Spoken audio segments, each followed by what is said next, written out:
Can we get a round of applause for Triple H for booking absolute cinema? I mean, wow, you guys, finally, after years of people pushing and campaigning for Sami Zayn to get like his shot at the main stage, his shot on the main card, to finally get bumped up into his first PLE in several years. Wow, let's go out of our way and let's make Sami Zayn beat Karrion Kross, the big established bad guy that nobody wanted to see pushed, because this current WWE roster is so jam-packed with new names and big stars that we just can't get enough of. Oh, just to top it all off, you know how you guys all glazed me for booking WrestleMania 40 because I had everybody and their mother run into the main event? You know, we had Undertaker, John Cena, Solo Sikoa, Tonga Loa, blah, blah, blah, blah. Everybody came out, right? You guys loved it, right? How about we do a bootleg version with that narrow jaw, sub 5 PSL beta male looking guy that you all just love to just scream his name for? You all know who it is, Mr. Money in the Bank, Mr. Gap Teeth Seth Rollins. But as if that is not enough, we're gonna have him bring out the Money in the Bank. We're gonna have him walk slowly because, oh my god, he's such an aura maxer, right? He's gonna walk in, he's gonna look, and he's gonna like just send off Bronson Reed and Braun Breaker by making a little fist as if they're like his little like Power Ranger soldiers. Send him off to the ring. Do as if I am going to be cashing in that Money in the Bank, and then just end up doing nothing with it. And as if that is not enough, we're gonna have a lot of people run in. We're gonna have Penta run in, and now we're gonna have Sami Zayn run in. Oh my god, thank you. Oh my god, Triple H, you finally booked Sami Zayn. Thank you, Triple H. Thank you so much. Thank you so much for burying Gunther at WrestleMania by having him lose to Gunther. Thank you for burying Gunther at WrestleMania by making him lose to Jey Uso. Thank you, Triple H, for not booking new talent, because this Night of Champions was nothing but absolute cinema. Is exactly what I wish I could have said, and is probably something some mark out there is definitely saying right now, because this Night of Champions was an absolute travesty. Like, on all fronts, it was a travesty. Like, the only good thing about this entire night was Randy Orton, Cody Rhodes, and Rhea Ripley versus Rodriguez. That's it. Those two matches carried this entire show. I mean, honestly, it started off like on fire. I was like, damn, let's go, man. You know, Cody and Randy haven't wrestled for what, like 13 years already? And it was a great match. And the way that the match ended, it was hinting at the fact that Randy Orton is going to turn heel. I've read some reports outside where it was saying that like Randy Orton attacked Cody Rhodes. You know, like those like little like gimmick segments where they're like, you know, just pointing the camera and they're like fighting. You know, like when Cody Rhodes and Kevin Owens had that little clip of them fighting, and like Charlotte Flair and Tiffany Stratton had that little like fight, and it was like recorded on their phone. Like they're trying to like make it look like it wasn't like part of the show. You know, like, you know, that whole thing, right?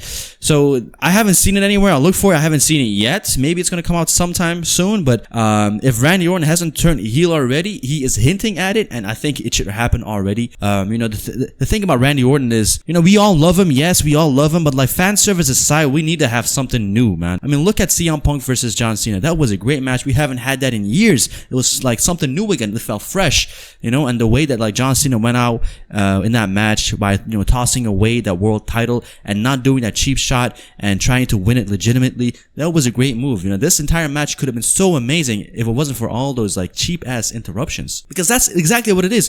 Triple H doesn't know what the hell he's doing anymore. He's like just banking on the fact that, oh, you guys loved all those run-ins and like, oh, burn it down, and then like, whoa, you know, like Sami Zayn coming on and Miedo, like, what the hell's going on, man? What is this? Like, this literally just makes WrestleMania 40 look bad, because like, come on, you're gonna default to this? You're gonna default to this for what? And it didn't even change anything. It didn't make CM Punk win. It didn't make Seth Rollins cash it in. And like, the thing is this, like, Seth Rollins gets in the ring and he's having like a little word off with Cena. Cena's like, no, are you dumb? Don't you understand what you're doing? You shouldn't be cashing it in. Don't you understand what I'm doing here? You gotta cash it in on Gunther. If you do that, you're the only champion. Don't you see? And I'm like, Seth Rollins over there like having like a second thought, like, oh my god, what do I do? What do I do? What the hell? What's going on with you, Seth, bro? What is this? What is this like second guessing shit, man? What is this? I'm sick of it, bro. Get this guy some legitimacy. Get this guy some juice, man. Like, you know, let him bulk up to the 265 pounds of pure lean muscle. I'm sick of everything by now, bro. I'm sick of Triple H. I'm sick of it all. Bring back The Rock. Let him just talk a lot of his trash. Let him do his thing. Let him, bring out Roman Reigns. Let's just have The Rock back, bro. Let's just put Rock in booking. Like, damn, bro. This is actually horrendous. Everything leads to nowhere. Now this whole thing with Cena and Punk isn't finished. So what's gonna happen now? CM Punk and John Cena, they're gonna have this like perpetual like feud, like that's gonna be like running in with one another, as if like R-Truth and Cena. That is not finished as it is. Now we have CM Punk on top of that. That is not finished either. Now, on top of all of that, we have Cody Rhodes winning the King of the Ring. So that's not finished. So we have 3 storylines going at it at the same time. Like, dude, can we finish the storyline and move the hell on? Can we move on? Everybody's like held down, dragged down. Let's bring Tama Tonga Loa, Hikuleo. Let's make him have a debut against Solo Sikoa and Jacob Fatu. Like, what's going on? All right. So let's just start off. The Cody Rhodes match was amazing. The heel turn has to happen for Randy Orton. He's got to turn heel. He's got to go after Gunther and he's got to beat him. Last year at King of the Ring, he lost to Gunther. He's got to come back this year, take the belt off of him. If Goldberg hasn't done it already, he's got to do it. But like, they're talking about Goldberg and like his last match. So like, I don't think Gunther is gonna lose it. You know what I mean? So if they weren't talking about Goldberg this being his last match, I could have seen a world where he could have won it, but it's probably going to be very, very unlikely. So Gunther is probably going to still be champion. So Randy Orton has to come in there and take the belt off of him. If he doesn't do that, where do we go? Where do we go with the World Heavyweight title? I've been saying it from the jump. That World Heavyweight title is meaningless. It has no aura. It has no legitimacy. It has no lineal history. No lineage. Yeah, there you go. Lineage, right? He's got no lineage, nothing. Of course, Seth Rollins was a good champion on paper to like have the belt go over. But if you have him come out every single week wearing costumes, wigs, sunglasses with like heart shapes, goofy leopard carpets on his head, you know what I mean? Like, it's not gonna put the belt over. Do you guys remember when like Cody Rhodes and Seth Rollins teamed up against The Rock and Roman Reigns? Seth Rollins was a champion. He was actually the active World Heavyweight champion and nobody cared. You know what I mean? So what does it say about the World Heavyweight title when Gunther, who's supposed to be this like, ring general, alpha male, ring general, alpha male, I am the ring, you know what I mean? He goes in there and he loses to Jey Uso at WrestleMania. Come on, no legitimacy. Have Randy Orton win it at least, okay? If Randy Orton wins it, okay, that's a good start. That's a great start. I've been saying from the jump. Give it to Roman Reigns, CM Punk, Randy Orton, John Cena, whoever it may be. Give it to somebody legit. These young guys, they don't know what the hell they're doing. Triple H don't know how to book them. I mean, if Triple H looks at Gunther and says, "Oh my God, bro, you are that 6'4", perfect eyes, perfect beard, perfect jaw, perfect teeth, perfect eyes, perfect hair, perfect beard, perfect pecs, perfect shoulders, looking dude like Roman Reigns," then he's got it all confused, my friends. He's got it all confused because Triple H doesn't know how to book a star, build a star, create a star. So if he doesn't know how to do that, at least give it to somebody who's established and let them do the rest. Because right now, everything is in the bin. Of course, let's move over, right? The good match. The best match of the night, in my opinion. Raquel Rodriguez versus Rhea Ripley. I mean, they blew it out of... You guys know how I feel about the women's division. Usually, it's all pretty whack, but I've said it from the jump. There are only a few names that are actually good. Charlotte Flair, Ripley, Raquel Rodriguez can really put up a good show. And like, aside from that, you can have maybe like a few here and there, but those 4 are like the most legitimate when it comes to storytelling in the ring. And Ripley and like Rodriguez really blew it out of the park. I mean, the table spots, the garbage bin spots, the table cover breaking spot with the power bomb. It's all great. Tremendous. Those 2 ladies really like blew it out of the park. It was great storytelling in the ring. And like Rhea Ripley winning was a great move. Raquel Rodriguez comes out of it looking strong as it is. Besides, she is a tag champion. Like, why do you want her to beat Rhea Ripley? I mean, go back, team up with Perez, and they can continue on dominating the tag divisions, because that is exactly what Perez needed, and Rodriguez as well, to get elevated. This lost her, so that's pretty good. And now let's cover the biggest heartbreak that we've had so far. I mean, I've never had my heart broken this much on the Triple H, because I've been championing for Karrion Kross to get pushed, and thank God they booked him on this PLE. They weren't supposed to. There was a match that fell through. But this match filled it in. So like the Sami Zayn Kross match filled up a match that fell through. I think I can't remember. Let me know in the comment section down below.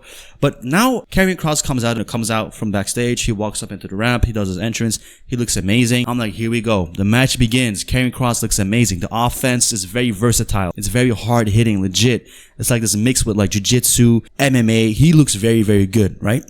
He always seems to have the upper hand on Sami Zayn as well. He's always tossing him around, beating him down. You know, like Sami Zayn, when he does get hit, he stays down, you know? So like, you know this guy is getting like worked. But unfortunately, right? Unfortunately, Sami Zayn wins. Unfortunately, Sami Zayn wins. For whatever reason, he wins. Look, I get it. Okay? I get it. If this was somebody else that Sami Zayn was fighting, I can understand that Sami Zayn should have beaten them. But this was the perfect moment, perfect place, and opportunity to have Karrion Kross go in there, smack Sami Zayn up, squash him, break his leg or something of that nature, write him off skiing, and get complete heat from the crowd. They would have booed the hell out of him. They would have booed the hell out of him. But no, instead of that, we're going to have him lose clean to one Helluva Kick. Only one. And now we're just questioning what is next. Okay. You're so keen on Sami Zayn winning? Okay, what do you do with Sami Zayn? Tell me. Oh, he beat Gunther at WrestleMania 39. We're gonna have him win again. He's gonna have to beat Gunther. Sami Zayn, people love him. Bro, this guy Triple H, he loves these like fucking 5'11", skinny fat looking dudes that are not like, you know, the alpha male species looking type of guys. And like the fucking kids love, oh yeah, let's go. Oh my god, the kids love him. Yeet, yeet, yeet. The kids love him, right? The kids love him, right? Alright, there you go. That's your next World Heavyweight Champion. That is the archetype that Triple H loves. That is the archetype that Triple H will go in there and book you as a world champion for. But if you look anything other than that, if you look tall, muscular, strong, you know, with a beard, good long hair, you might have to go in there and, you know, get jobbed out. You might have to go in there and get jobbed out, because this is the way Triple H likes to book you. There's no way for you to get booked in a better position. There's no way for you to climb the rankings in this WWE corporate ladder. You've been getting stalled around for the last 5 years as it is, and now you're gonna go nowhere. You know, at least Vince McMahon had Karrion Kross come out against Roman Reigns in 2021, 2022, whatever it was. At least Karrion Kross was put up in a segment with Roman Reigns. He got booked at the top of the bill from the jump. The Triple H, what does he do? He goes in there and puts Karrion Kross against Sami Zayn, the scrub, the jobber, bottom of the bill opener, and he can't even beat him? How in the future can Karrion Kross ever become a legitimate world champion when his first big PLE match he loses to one Helluva Kick? And if Triple H goes out of his way and he tries to make Karrion Kross this like weird stalker guy, like, oh my god, Sami Zayn, you know, stalker, whatever, show your real face, Sami, I will expose your real face, it's the wrong move. If the only like thing that can make Karrion Kross happy is exposing Sami Zayn's angry side and his hypocrisy side, that is the wrong way to go. Karrion Kross shouldn't care about that one bit. Karrion Kross should be just worried about just completely whooping, burying him, pinning him with one move, and that's gonna be it, and he can move to bigger and better things. I mean, Gunther versus Karrion Kross for the World Heavyweight Championship. Is that not appealing? Isn't that appealing? Tell me, please. But no, instead we're gonna get Sami Zayn versus Gunther. Why? Because Karrion Kross said, oh, look, Sam, you're never going to become the World Heavyweight Champion. I will show you. I will show you. I will become World Heavyweight Champion.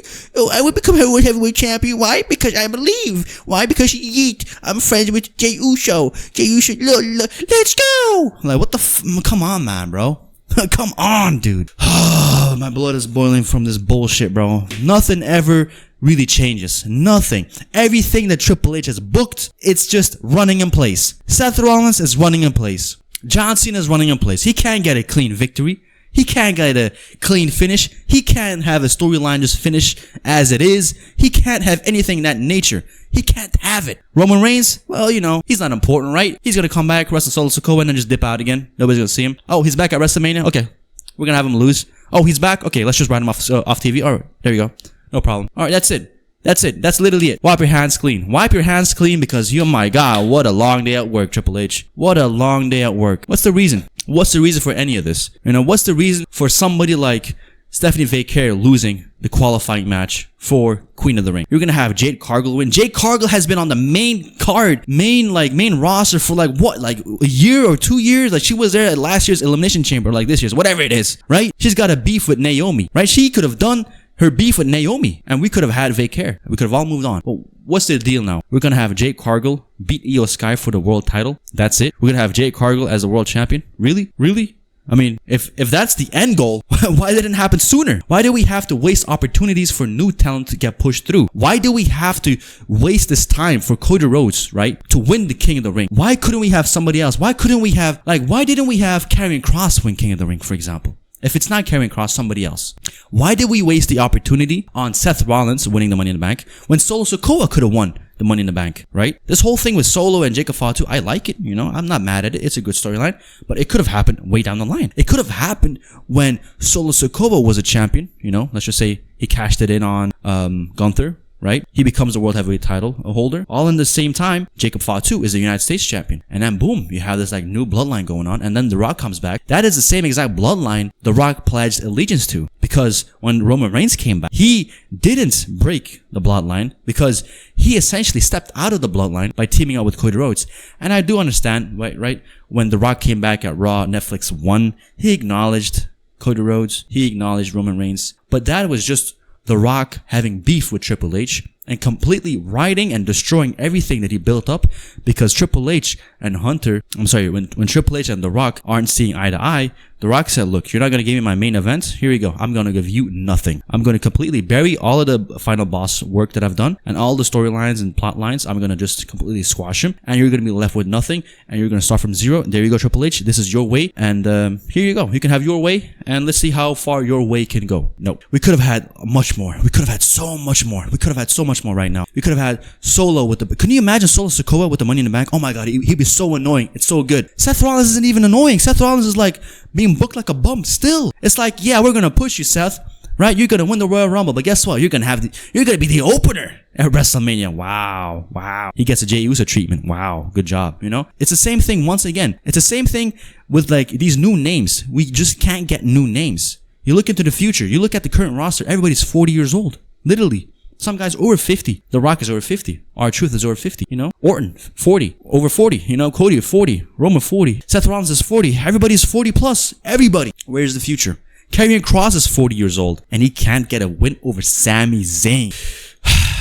Let's move on. Jacob Fatu, Solo Sikoa, that was a great match. I truly loved it. I like the fact that Jacob Fatu lost the world, like the United States Championship, because I don't really think that title added anything to him. You know, like so when somebody is as strong and as legit as Jacob Fatu, you don't really need a world title or like a minor title. Now, I do think that when Solo Sikoa has the United States title, he's gonna be really, really like, you know, arrogant with it, annoying with it. He's gonna be like Chelsea Green with it, you know, like, you know, like he's gonna shove it down our faces and we'll acknowledge the fact that he is the United States champion. And I like the way that they went out and brought in Ficoleo.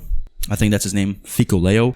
He came in and he had this like whole run-in with Jacob Fatu. He tossed him onto the table. He essentially costed him the match. And that is a great way to book Jacob Fatu because, you know, it took all of those guys for him to lose the belt, right? And as much as I do like it, once again, Triple H keeps doing this. All these run-ins, pulling under the bottom rope, you know, pulling the referee away, intercepting pins, dirty finishes. We just can't get anything clean anymore. Because why? Triple H doesn't know what he's doing. I mean, if we really had Jacob Fatu beat Solo Sikoa today, would it really have done a lot of damage to Solo Sikoa in the long, like in the grand scheme of things? No.